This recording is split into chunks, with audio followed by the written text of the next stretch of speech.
اللهم رب زدني علما سبحانك لا علم لنا إلا ما علمتنا إنك أنت العليم الحكيم. محترم بزرگان دین، نوجوان ساتھیو، عزیز بچوں، تمام قسم کی تعریفات حمد و ثنا اللہ تبارک و تعالیٰ کے لیے لائق و طیبہ ہے، جو ہمارا خالق مالک رازق اور مدبر انسجا ہے. اس کے بعد بے شمار رحمت نازل و جناب محمد رسول اللہ صلی اللہ علیہ وسلم کا کہ اللہ رب العزت نے انہیں رحمت للعالمین بنا کر بھیجا. اللہم صلی علی محمد وعلی آل محمد کما صلیت علی ابراہیم وعلی آل ابراہیم انک حمید مجید. اللہم بارک علی محمد وعلی آل محمد کما بارکت علی ابراہیم وعلی آل ابراہیم انک حمید مجید. محترم سامعین کرام، عشرہ ذوالحجہ کا مہینہ شروع ہو چکا ہے. 3 تاریخ ہے آج.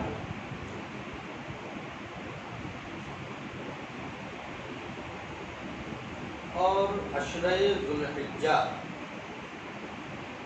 کی بڑی اہمیت و فضیلت بھی ہے. بہت سارے ایسے اعمال ہیں جو اس موقع سے جمع ہو جاتے ہیں اور ہمیں اس موقع کو غنیمت سمجھنا چاہیے. ہمارے اسلاف ایسے مواقع جب ان کو مل جاتے تو وہ اس کو غنیمت سمجھتے تھے اور اپنی استطاعت کے مطابق اس میں عمل صالح کرنے کی کوشش کرتے تھے. ابو عثمان کہتے ہیں کہ اسلاف کرام 3 عشروں کی بڑی قدر کیا کرتے تھے. رمضان المبارک کا آخری عشرہ، ذوالحجہ اور محرم کا پہلا عشرہ. آج ہم جس عنوان کے تعلق سے بات کریں گے وہ ہے عشرہ ذوالحجہ میں مستحب اعمال. یعنی آدمی کو نیکی کرنی چاہیے، موقع ملا نیکی کر لو. اللہ نے کہا کہ قرآن حکیم کے اندر فاستبقوا الخیرات، نیکی کی طرف دوڑو. تو ریس لگانی چاہیے آدمی کو نیکی کرنے میں. مستحب اعمال کرنے چاہیے. کون کون سے ہم دیکھیں گے ایک ایک کر کے. سب سے افضل عمل عشرہ ذوالحجہ میں حج و عمرہ کا ادا کرنا ہے. اللہ رب العالمین جس انسان کو توفیق دے دے حج بیت اللہ کی اور عمرہ ادا کرنے کی، نبی کریم صلی اللہ علیہ وسلم کی سنت کے مطابق اگر ایسا کر لیا بدلے میں جنت ہے. حضرت ابو ہریرہ رضی اللہ تعالیٰ عنہ کہتے ہیں پیارے رسول صلی اللہ علیہ وسلم نے ارشاد فرمایا، صحیح بخاری کتاب العمرہ کتاب نمبر 26 حدیث نمبر 1773، العمرۃ الی العمرہ کفارۃ لما بینہما والحج المبرور لیس لہ جزاء الا الجنہ. ایک عمرہ کے بعد دوسرا عمرہ کرنا اپنے درمیان کے گناہوں کا کفارہ ہے اور حج مبرور کا بدلہ صرف جنت ہے. ہاں، دل کے اندر جو کچھ ہے نا وہ سب کو نکال کر کے حج کرنا ہے. ظاہری ہو باطنی ہو سب کو نکال کر کے باہر کر دیا. اس کے بعد جب حج کر لیا تو اللہ تعالیٰ قبول کر لیا، سب ختم، سارے گناہ معاف ہو گئے. دعا کیجیے رب العالمین سے کہ اللہ تعالیٰ ہم سب لوگوں کو حج مبرور نصیب فرمائے، آمین. تو حج مبرور کا بدلہ صرف جنت ہے. تو یہ مستحب اعمال میں سے ایک عمل ہے جو سب سے پیارا اور محبوب ہے اس عشرہ ذوالحجہ میں. نمبر 2، روزہ رکھنا. روزہ رکھنا عمل صالح کی جن سے ہے. اللہ رب العالمین کے نزدیک افضل اور محبوب عمل ہے. ایک روزہ اللہ کے لیے جو رکھ لے اپنے چہرے کو 70 سال جہنم سے 70 سال کی مسافت تک دور کر لے. صحیح مسلم کتاب الصیام کتاب نمبر 13 حدیث نمبر 1153، حضرت ابو سعید خدری رضی اللہ تعالیٰ عنہ کہتے ہیں پیارے رسول صلی اللہ علیہ وسلم نے فرمایا ما من عبد يصوم يوما في سبيل الله الا باعد الله بذلك اليوم وجهه عن النار 70 خريفا. جو انسان اللہ کے لیے ایک روزہ رکھتا ہے اللہ تبارک و تعالیٰ بدلے میں اس کے چہرے کو جہنم سے 70 سال کی مسافت دور کر دیتا ہے. یعنی 70 سال کی مسافت تک اس کے چہرے کو اللہ جہنم سے دور کر دیتا ہے. کتنا بڑا فائدہ ہے. اور خاص کر کے ایسے عشروں میں عشر ذو الحجہ ہمیں ملا ہے, اس موقع سے بھی ہمیں روزہ رکھنا چاہیے. نبی کریم صلی اللہ علیہ وسلم رکھا کرتے تھے. ازواج مطہرات میں سے کسی نے کہا, سنن ابی داؤد کتاب الصیام کتاب نمبر 14 حدیث نمبر 3437, كان رسول الله صلى الله عليه وسلم يصوم 9 ذي الحجة ويوم عاشوراء و3 أيام فيها من كل عشر اول 2 من الشهر والخميس. ازواج مطہرات میں سے کہتی ہیں, کسی نے کہا کہ اللہ کے نبی صلی اللہ علیہ وسلم عشر ذو الحجہ میں روزہ رکھتے تھے, اسی طریقے سے یوم عاشوراء کا, اور ہر مہینے میں 3 دن کا روزہ رکھتے تھے, مہینے کے شروعات میں پیر اور جمعرات کا. تو اللہ کے نبی صلی اللہ علیہ وسلم روزہ رکھتے تھے. 9 روزہ ذو الحجہ کا رکھنا یہ مستحب عمل ہے, لیکن 9ویں ذی الحجہ یوم عرفہ کا روزہ رکھنا یہ سنت ہے, اور اس کا بدلہ 2 سال کے گناہوں کا کفارہ ہے. یعنی ایک روزہ رکھ لیے 9ویں ذی الحجہ کا, عرفہ کے دن کا, تو 2 سال کے گناہ معاف ہو گئے. کیا کہا گیا؟ صحیح مسلم کتاب الصیام کتاب نمبر 13 حدیث نمبر 1162, صیام یوم عرفہ احتسب علی اللہ ان یکفر السنۃ التي قبلہ والسنۃ التي بعدہ. یوم عرفہ کا روزہ مجھے اللہ سے امید ہے کہ وہ اللہ تبارک و تعالی اس روزے کو پچھلے 1 سال اور آنے والے 1 سال کے گناہوں کا کفارہ بنا دے. 2 سال کے گناہ معاف ہو جاتے ہیں. اس لیے ضروری ہے کہ ہم سب اس عشرے میں روزہ رکھنے کا اہتمام کریں.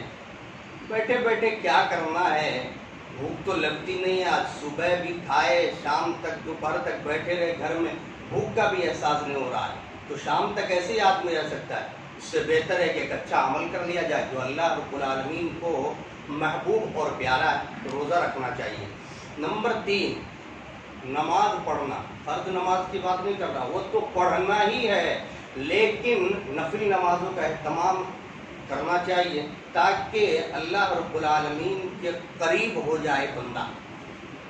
قرب کا ذریعہ ہے کہ انسان اللہ تبارک و تعالیٰ کے قریب ہو جاتا ہے. نمبر 4, اللہ تبارک و تعالیٰ کا ذکر و اذکار کرنا. ذکر و اذکار کرنا بڑی فضیلتیں اس کی. جنت میں شجر کاری ہوتی ہے, جہنم سے ڈھال ہے. نبی صلی اللہ علیہ وسلم نے کہا کہ خذوا جنتکم, اپنی ڈھال لے لو. آسمان کے اور زمین کے درمیان کے خلا کو سبحان اللہ اور الحمدللہ بھر دیتا ہے, الحمدللہ ترازو کو بھر دیتا ہے. تو بہت سارے فائدے ہیں. اللہ تبارک و تعالیٰ کو بڑے محبوب ہے. لیکن ایک حدیث پڑھنا چاہتا ہوں, سنن ابن ماجہ کتاب الادب کتاب نمبر 33 حدیث نمبر 3809, ان مما تذکرون من جلال اللہ التسبیح والتہلیل والتحمید ینعطفن حول العرش لہن دبیب کدبیب النحل تذکر بصاحبها ایحب احدکم ان یکون له او لا یزال له من یذکر به. کیا کہا؟ تم اللہ تبارک و تعالیٰ کے بزرگی سے بہت کچھ یاد کرتے ہو, کرنا بھی چاہیے. تسبیح ہے, تحلیل ہے, سبحان اللہ, لا الہ الا اللہ, الحمدللہ, یہ کہنا ٹھیک ہے. یہ تسبیح اللہ تبارک و تعالیٰ کے عرش کے ارد گرد گھومتی ہیں, اور ان کے منہ سے شہد کی مکھیوں کی آواز کی طرح ایک آواز نکلتی ہے. جس میں وہ اپنے ذکر کرنے والے کا تذکرہ کرتی ہے۔ نبی صلی اللہ علیہ وسلم نے آگے یہ کہا کہ کوئی پسند کرتا ہے کہ اس کا تذکرہ ہو تو وہ ذکر و اذکار کرے۔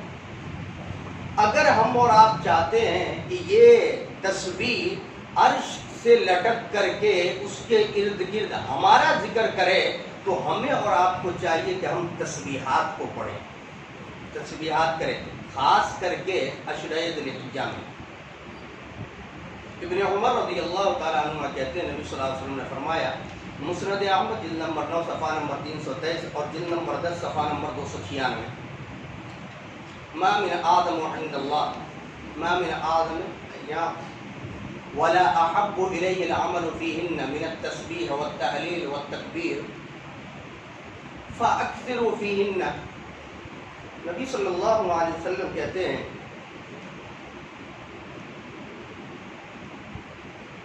کہ عشرہ ذی الحجہ عظمت والا دن ہے، محبوب دن ہے، اس کے مقابلے میں اللہ تبارک و تعالیٰ کے نزدیک کوئی دن نہیں ہے، اس لیے اس میں زیادہ سے زیادہ سبحان اللہ، لا الہ الا اللہ، اللہ اکبر کہا کرو، اپنی زبان کو تر رکھا کرو۔ صحابی رسول کا عمل دیکھیے، ابن عمر رضی اللہ تعالیٰ عنہ اور ابو ہریرہ رضی اللہ تعالیٰ عنہ کا عمل کیا ہے۔ امام بخاری رحمہ اللہ کہتے ہیں صحیح بخاری کتاب العیدین کتاب نمبر 13 باب فضل العمل فی ایام التشریق باب نمبر 11، وكان ابن عمر وابو هريره رضی اللہ تعالی عنہما یخرجان الى السوق فی هذه العشر یا فی ایام العشر یکبران ویکبر الناس بتکبیرہما۔ کہتے ہیں ابن عمر اور ابو ہریرہ رضی اللہ تعالی عنہما بازار میں نکل جاتے اور تکبیر کہتے تھے، لوگ بھی سن کر کے تکبیر کہنے لگتے۔ تو ہمیں اور آپ کو چاہیے کہ اس عشرے میں ہم تکبیر کا اہتمام کریں، زور سے کہیں، بلند آواز سے کہہ رہے، جہری طور پر کہیں، تاکہ لوگ بھی سن کر کے تکبیرات کو پڑھنا شروع کر دیں اور کہنے لگے۔ خاص کر کے یوم عرفہ کے دن فجر کی نماز سے لے کر کے 13ویں عصر کی نماز تک ہر فرض نماز کے بعد انسان کو تکبیرات کہنا چاہیے۔ دلیل ارواء الغلیل جلد نمبر 3 صفحہ نمبر 125۔ کئی صحابہ کرام سے، جس میں حضرت عمر فاروق رضی اللہ تعالی عنہ، حضرت علی رضی اللہ تعالی عنہ، عبداللہ بن عباس رضی اللہ تعالی عنہ اور عبداللہ بن مسعود رضی اللہ تعالی عنہ جیسے اور بھی صحابہ کرام سے ثابت ہے کہ 9 سے لے کر کے 13 تک عصر کی نماز تک تکبیرات فرض نماز کے بعد کہنا چاہیے۔ تکبیرات کے الفاظ کیا ہوں؟ عبداللہ ابن مسعود رضی اللہ تعالیٰ عنہ جو تکبیرات کہتے ہیں، کبھی ایک روایت کے اندر آیا کہ وہ اسٹارٹنگ میں 2 مرتبہ اللہ اکبر کہتے ہیں اور ایک روایت میں 3 مرتبہ اللہ اکبر کہتے ہیں۔ اللہ اکبر اللہ اکبر، یا ایک مرتبہ اور بڑھا دیا اللہ اکبر لا الہ الا اللہ اللہ اکبر اللہ اکبر وللہ الحمد، اس طریقے سے کہا کرتے تھے۔ عبداللہ ابن عباس رضی اللہ تعالیٰ عنہما کا انداز الگ تھا، وہ کہتے اللہ اکبر وللہ الحمد اللہ اکبر واجل اللہ اکبر علی ما ہدانا۔ تو جو بھی تکبیرات کے الفاظ جس کو یاد ہوں اور جس طریقے سے کہنا چاہے وہ کہہ سکتا ہے۔ ہاں ایک بات کا یہاں خیال یہ رکھنا ہے کہ اجتماعی طور پر نہیں کہنا، انفرادی طور پر۔ نبی کریم صلی اللہ علیہ وسلم سے اور سلف صالحین سے انفرادی طور پر ہی ثابت ہے، اجتماعی طور پر کہیں بھی ثابت نہیں، اور سنت کا طریقہ بھی یہی ہے۔ تو ہمیں اور آپ کو ذکر و اذکار کرنا چاہیے اس عشرے میں۔ اس کے بعد نمبر 5 صدقہ کرنا، آج ضرورت بھی ہے۔ آدمی کے اندر ایک چیز بڑی مشہور تھی پہلے کہ صدقہ کرو گے تو تمہارے جسم سے تکلیف ختم ہو جائے گی، عمل بھی ہوتا تھا پہلے۔ آج اتنی بڑی مصیبتیں ہمارے اوپر آتی ہیں، صدقہ و خیرات نہیں ہوتا اور بھی بڑھ جاتی ہے۔ قرآن حکیم میں اللہ تبارک و تعالیٰ نے کہا خرچ کرو گے تو کم نہیں ہوگا۔ کیا کہا گیا؟ یہ کام آنے والی چیز ہے۔ ایسی حالت میں جب مصیبت آ جائے تو دوست بھی کام نہ آئے، ایسی حالت میں یہ کام آنے والی ہے۔ کیا کہا؟ سورہ بقرہ سورہ نمبر 2 آیت نمبر 254۔ یا ایھا الذین آمنوا انفقوا مما رزقناکم من قبل ان یأتی یوم لا بیع فیہ ولا خلۃ ولا شفاعۃ والکافرون هم الظالمون۔ اے ایمان والو، اللہ تعالیٰ نے جو کچھ دیا ہے اس میں سے خرچ کرو اس دن کے آنے سے پہلے، جس دن نہ دوست کام آئیں گے، نہ کوئی تجارت کام آئے گی اور نہ کوئی شفاعت کام آئے گی، کچھ بھی کام نہیں آئے گی۔ والکافرون هم الظالمون، کافر ہی ظالم ہے۔ تو کام کیا آ رہا ہے؟ جو خرچ کیا ہے ہم نے اللہ کی راہ میں، تو اللہ کی راہ میں جب خرچ کریں گے تو اللہ تبارک و تعالی ہمیں جو پریشانی آنے والی ہے اس سے بچا کر کے رکھے گا۔ نبی صلی اللہ علیہ وسلم نے کہا، صحیح مسلم کی روایت ہے، حدیث نمبر 2588، ما نقصت صدقۃ من مال، صدقہ کرنے سے مال کم نہیں ہوتا ہے۔ تو انسان کو چاہیے کہ وہ صدقہ کرے اور پریشانیوں سے بچ کر کے رہے۔ آخری چیز، اس عشرے میں سب سے اہم چیز قربانی کرنا۔ یوم النحر کا ہے، نہر کا دن ہے، قربانی کرتے ہیں لوگ۔ نبی کریم صلی اللہ علیہ وسلم کی سنت ہے اور آپ ہمیشہ اس پر عمل کرتے رہے، اللہ تبارک و تعالیٰ کے قرب کا ذریعہ۔ امام بخاری رحمہ اللہ نے ایک کتاب الاضاحی میں ایک باب باندھا، باب سنت الاضحیہ یا باب سنت الاضحیہ، کہ قربانی کرنے کا باب سنت کے مطابق، اور اس کے مطابق جو ہے ایک حدیث لے آئے 5545 غالباً یا 5054 ہے غالباً۔ نبی کریم صلی اللہ علیہ وسلم نے کہا کہ ہم سب سے پہلے نماز پڑھیں گے، اس کے بعد قربانی کریں گے، اور اگر جو پہلے قربانی کر لے تو وہ اپنے گھر والوں کو صرف گوشت پیش کرے گا، قربانی نہیں ہوگی۔ ترمذی کی روایت کے مطابق ایک صحابی سے کسی نے پوچھ لیا کہ قربانی کرنا واجب ہے، تو صحابی رسول نے جواب دیا، ذا رسول اللہ صلی اللہ علیہ وسلم والمسلمون، اللہ کے نبی صلی اللہ علیہ وسلم اور مسلمان قربانی کرتے تھے۔ پھر اس نے سوال کو دہرایا، کیا قربانی کرنا واجب ہے؟ اتعقل ذا رسول اللہ صلی اللہ علیہ وسلم والمسلمون، تیرے پاس عقل نہیں ہے کیا؟ عقل سے کام نہیں لے رہا۔ میں کیا کہہ رہا ہوں؟ میں یہ کہہ رہا ہوں کہ اللہ کے نبی صلی اللہ علیہ وسلم اور صحابہ کرام یعنی مسلمان قربانی کرتے تھے۔ امام ترمذی رحمہ اللہ اس حدیث کو نقل کرنے کے بعد کہتے ہیں کہ اس حدیث سے یہ پتہ چلتا ہے کہ قربانی کرنا واجب نہیں ہے، نبی کریم صلی اللہ علیہ وسلم کی سنت ہے اور سنت پر عمل کرنا چاہیے۔ ہاں، لیکن ایک چیز اللہ کے نبی صلی اللہ علیہ وسلم نے ضرور کہی۔ عمر فاروق رضی اللہ تعالیٰ عنہ کہتے ہیں کہ رسول اللہ صلی اللہ علیہ وسلم 10 سال مدینہ میں رہے اور 10 سال آپ نے قربانی کی۔ اللہ کے نبی صلی اللہ علیہ وسلم نے کیا کہا؟ نبی صلی اللہ علیہ وسلم کہتے ہیں کہ جس کے پاس استطاعت و قربانی کرنے کی اور وہ قربانی نہ کرے تو عیدگاہ میں نہ آئے۔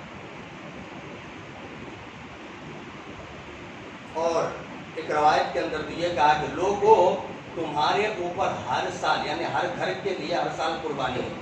پتہ یہ چلا کہ یہ واجب نہیں ہے، لیکن اللہ نے جس کو استطاعت دی ہے ان کو ضرور کرنا چاہیے، اور جن کے پاس استطاعت نہیں تو وہ کہاں سے کریں گے؟ وہ تو خود محتاج ضرورت مند ہے۔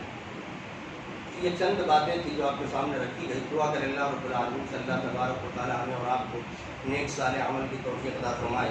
اللہ رب العالمین سے دعا کریں کہ اللہ رب العالمین کو باتیں کہی کہ اللہ اس پر سب سے پہلے مجھے اور تمام لوگوں کو عمل کی توفیق دے۔ اللہ رب العالمین سے دعا کرے کہ رب العالمین جو لوگ بیمار ہیں ان کو شفا کلیہ عطا فرما، اللہ جو گزر گئے ان کی مغفرت فرما، ان کے قبر کو نور سے بھر دے، جنت میں اعلیٰ مقام عطا فرما۔ اللہ رب العالمین جو لوگ گزر گئے ان کے گھر والوں کو صبر جمیل عطا فرما۔ آمین۔ بارک اللہ لنا ولکم ونفعنا بما نفعنا بكم بالآيات والذكر الحكيم إنه تعالى جواد كريم